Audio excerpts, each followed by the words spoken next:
Die Theorie von Allem, film de Tim Kröger, vient d'être récompensé à l'étrange festival. Alors, on vous en parle aujourd'hui pour une raison très simple, on a eu l'occasion de le voir au Festival européen du film fantastique de Strasbourg. Alors, la théorie du tout, pour les scientifiques en herbe, c'est peut-être simple, c'est peut-être un petit peu plus compliqué pour moi. C'est une théorie qui reviendrait à unifier toutes les interactions fondamentales. Ça a également obsédé Albert Einstein, il n'a jamais d'ailleurs pu aller au bout de ses recherches à ce sujet.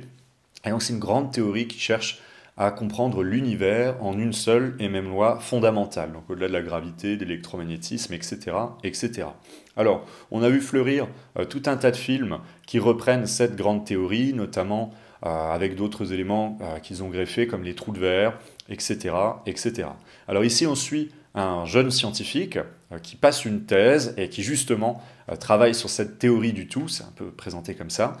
donc une théorie révolutionnaire à laquelle n'adhère pas d'ailleurs son mentor, hein, qui va corriger sa thèse, qui va d'ailleurs être très dur avec lui, et ils sont invités, son mentor et lui, à une conférence scientifique en Suisse, dans un hôtel, qui fait d'ailleurs un peu Overlook Hotel, pour assister à ces recherches scientifiques. Alors, évidemment, la conférence ne va pas avoir lieu et il va y avoir toute une série de mystères qui vont apparaître, d'ailleurs qui vont être non résolus. Et le film reprend une grammaire, c'est assez drôle d'ailleurs, qui est un petit peu hors du temps. Ça pourrait être à la fois un film contemporain, comme un film d'Hitchcock ou d'Orson Welles. Il en reprend pas mal d'éléments, à commencer d'ailleurs par le noir et blanc, et un certain sens de la musique symphonique avec une omniprésence de la musique qui va porter les émotions tout au long du film, quitte à parfois lorgner vers le pastiche, hein, voire même la parodie hein, par moment. Et pourtant, on se laisse emporter par cet univers, ce personnage un peu ingénu, qui m'a d'ailleurs presque rappelé Frodon, un personnage un peu naïf du Seigneur des Anneaux, qui va suivre cette quête, un peu comme le Graal d'ailleurs, pour essayer de résoudre cette théorie, d'arriver au bout de ses recherches, malgré les obstacles auxquels il va être confronté, dont une série de meurtres un peu particuliers, d'ailleurs assez sauvages, et un mystérieux tunnel au fond d'une espèce de grotte, en quelque sorte, où il y a quelque chose qui s'apparenterait à un trou de verre. J'en dis pas beaucoup plus pour ne pas vous perturber, mais il y a un côté évidemment très lynchéen hein, dans l'ensemble, dans l'approche, c'est-à-dire que c'est un film qu'on peut regarder avec différents angles. Je pense qu'on va retrouver tout un tas de détails qui vont pouvoir nous conduire à certaines théories pour comprendre le film, puisqu'en fait, il va reprendre systématiquement le concept, si vous voulez, du chat Schrödinger, c'est-à-dire que les personnages, quels qu'ils soient, sont finalement toujours morts et vivants à la fois, à supposer d'ailleurs qu'on soit dans la vraie réalité et non pas dans un monde parallèle, puisque c'est aussi ça la théorie du tout, c'est imaginer qu'il y aurait d'autres dimensions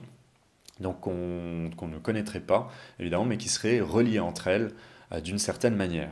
Donc le film marche parfaitement bien, le suspense est vraiment à son comble, et on arrive à s'immerger dans cet univers, et un petit peu l'impression de voyager dans l'histoire du cinéma, avec tous ces clins d'œil, sans jamais que ça devienne non plus une caricature des films d'Hitchcock ou d'Orson Welles, bref, des grands noms du cinéma. On vous recommande vivement d'aller voir le film début 2024 lorsqu'il sortira en salle, et d'ici là, on vous invite à aller consulter notre interview, puisqu'on a eu l'occasion d'interviewer Tim Kröger et Olivia Ross, actrice qui joue dans le film, et avec qui Johannes entretiendra une relation un peu particulière. On vous invite du coup à aller voir tout ça, en ayant quand même conscience qu'on risque un petit peu de spoiler, même si ça ne va pas vous gâcher le film en soi, c'est davantage une interview tournée sur l'analyse. Donc on a convenu aussi de tout ça avec le réalisateur pour plus essayer de voir un peu les grilles de lecture qu'on peut poser sur la théorie du tout. Si cette vidéo vous a plu, n'hésitez pas à liker, à partager, ça nous aide pour produire des contenus de ce type, et si vous n'aimez pas, n'hésitez pas à le dire également en commentaire. On vous souhaite une bonne journée et à bientôt sur Mag pour de nouveaux contenus. Ciao!